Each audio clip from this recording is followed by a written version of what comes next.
नमस्कार दोस्तों, stock market studies में फिर से एक बार आपको बहुत बहुत स्वागत है। तो आज मैं फिर से आपके सामने कुछ इंपॉर्टेंट कंपनी का अपडेट शेयर करने वाला हूं। तो वीडियो को पूरा लास्ट तक देखिएगा और अभी तक अपने चैनल को सब्सक्राइब नहीं किया तो जरूर कर लीजिएगा।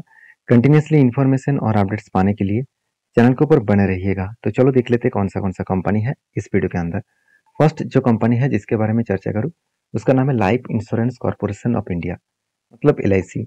LIC के बारे में एक चीज मैं बता दूं कि कंपनीज के ऊपर सबसे इम्पोर्टेंस पॉइंट क्या है कि गवर्नमेंट कंपनी होने के नाते भी आज कंपनी जिस तरीके से परफॉर्मेंस कर रहा है, फ्यूचर में और भी ज़्यादा अच्छा खासा परफॉर्मेंस होने का चांसेस है।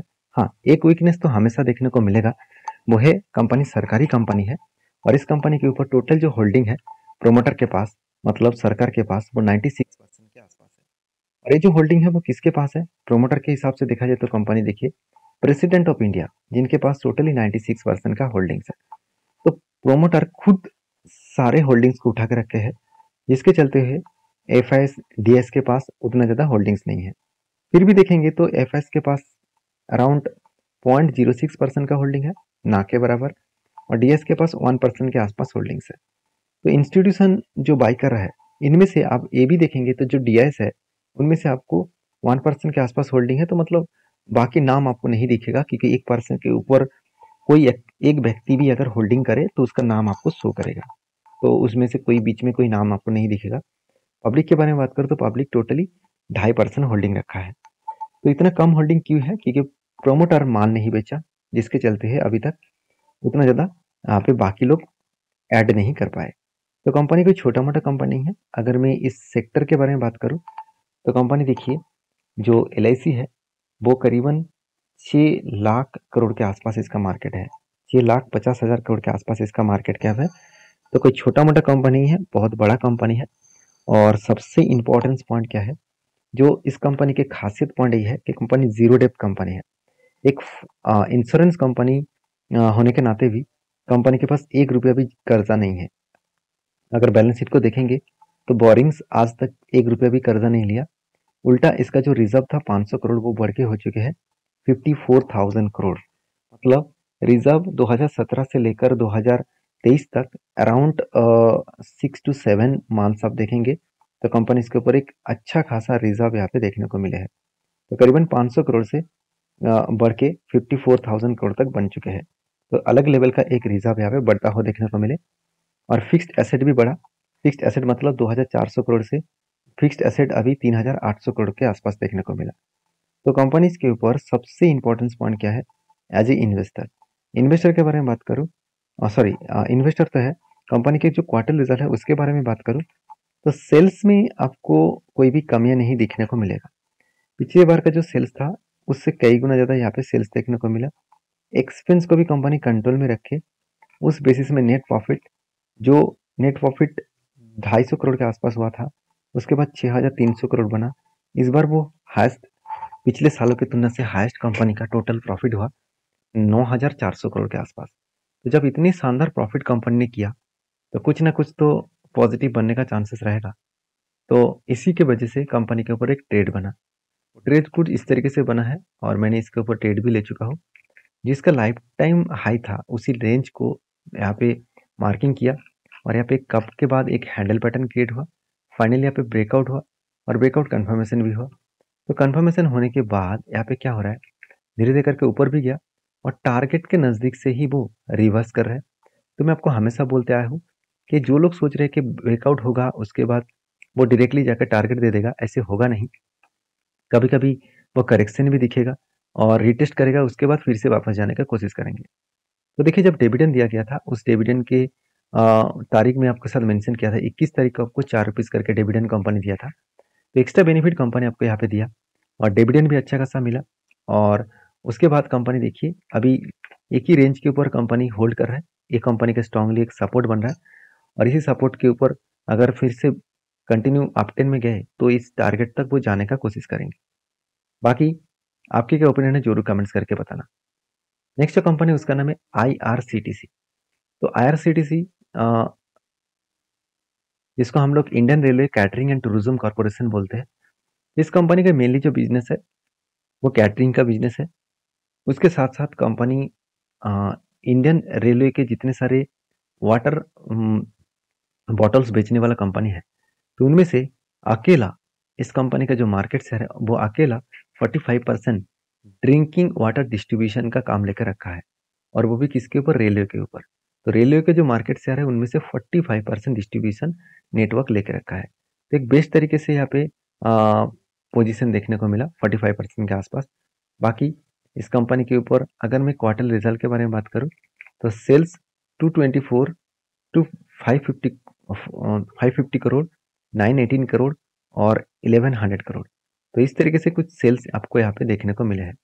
तो सेल्स भी बढ़ा, एक्सपेंस को कंपनी कंट्रोल में रखा, और नेट प्रॉफिट 78 करोड़ से 200 करोड़, उसके बाद 256 करोड़ और 300 करोड़ के आसपास देखने को मिले। तो नेट प्रॉफिट एक लगातार हाई ग्रोथेबल में प्रॉफिटेबिलिटी देखने को मिले है।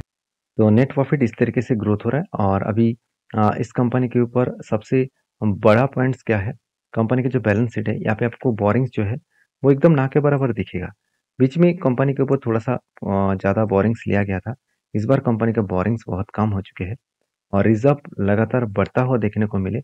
अभी इस कंपनी के ऊपर जो फिक्स्ड एसेट है, उस फिक्स्ड एसेट के बारे में चर्चा करूँ तो कंपनी 155 करोड़ से फिक्स्ड एसेट बढ़ के 350 करोड़ के आसपास देखने को मिला, 330 करोड़ के आसपास देखने को मिला है। तो फिक्स एसेट भी अच्छा खासा ग्रोथ हुआ। और एज ए इन्वेस्टर इस कंपनी के ऊपर प्रोमोटर से लेकर एफएसडीएस पब्लिक के पास अच्छा खासा होल्डिंग्स यहाँ पे देखने को मिले हैं। तो बेस्ट तरीके से यहाँ पे होल्डिंग्स और बेस्ट तरीके से यहाँ पे इन्वेस्टमेंट कंपनी के माध्यम से किया जा रहा है, जिसके चलते कंपनी के ऊपर एक टेक्निकली चार्ट पैटर्न्स भी बना है, जिसके ऊपर मैंने टेल लिया हूँ। वो कुछ इस तरीके से पैटर्न्स बना, कप विथ हैंड पैटर्न्स, और फाइनली इस पैटर्न्स को यहाँ पे ब्रेकआउट किया और ब्रेकआउट कन्फर्मेशन भी किया।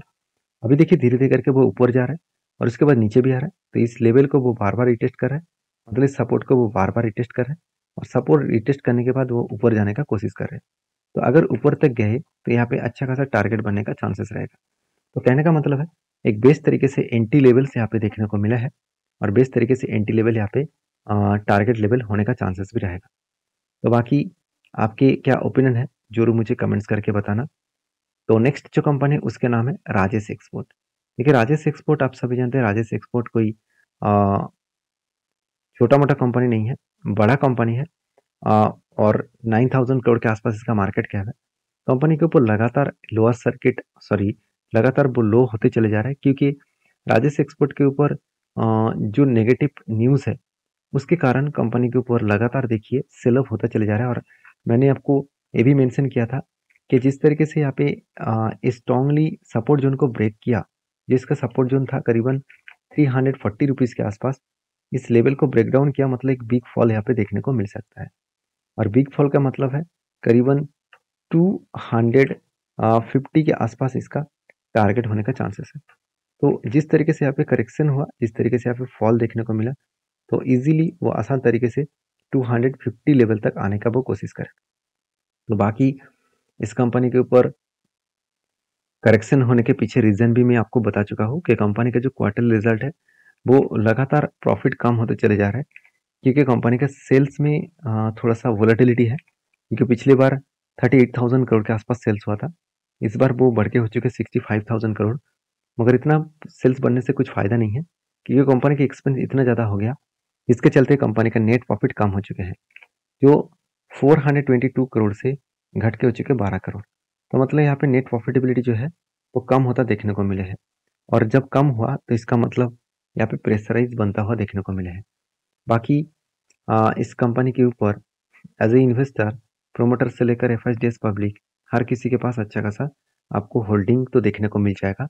इसका मतलब इंस्टीट्यूशन माल बेचने के लिए तैयार नहीं है, क्योंकि प्रोमोटर के पास भी जितना होल्डिंग्स है, एफएस के पास भी उतना होल्डिंग है, और डीएस के पास भी है। हाँ, कुछ एफएस ने माल बेचा तो उसका डायरेक्टली फायदा पब्लिक उठा लिया। तो इसका मतलब ये नहीं कि कंपनी बेकार हो गया। कंपनी का परफॉर्मेंस अभी करेक्शन में है, और आज नहीं तो कल वो फिर से रिकवरी करने का कोशिश करेंगे। अगर मैं टॉप लेवल से ग्राउंड लेवल तक देखूँ तो ऑलमोस्ट जो करेक्शन हुआ, ऑलमोस्ट इस कंपनी के ऊपर जो करेक्शन हुआ वो देखेंगे तो 60% से भी ज़्यादा करेक्शन हो चुके हैं। तो 66% से भी ज़्यादा करेक्शन हो चुके हैं। तो जब इसका रिकवरी करना स्टार्ट करेंगे तो मुझे लग रहा है अच्छा खासा एक बार रिकवरी होने का चांसेस आपको दिखेगा। और ये जो लेवल है डाउन साइड में 250 लेवल जो है इस लेवल तक इसका सपोर्ट रहेगा, क्योंकि यही लेवल के बाद आप देखेंगे प्रीवियस यही लेवल के बाद यहाँ से एक बिग जंप देखने को मिला था। तो बाकी आपके क्या ओपिनियन है जरूर मुझे कमेंट्स करना, और वीडियो में जानकारी अच्छा मिले तो प्लीज़ लाइक करना। मिलते हैं नेक्स्ट वीडियो में, तब तक के लिए धन्यवाद।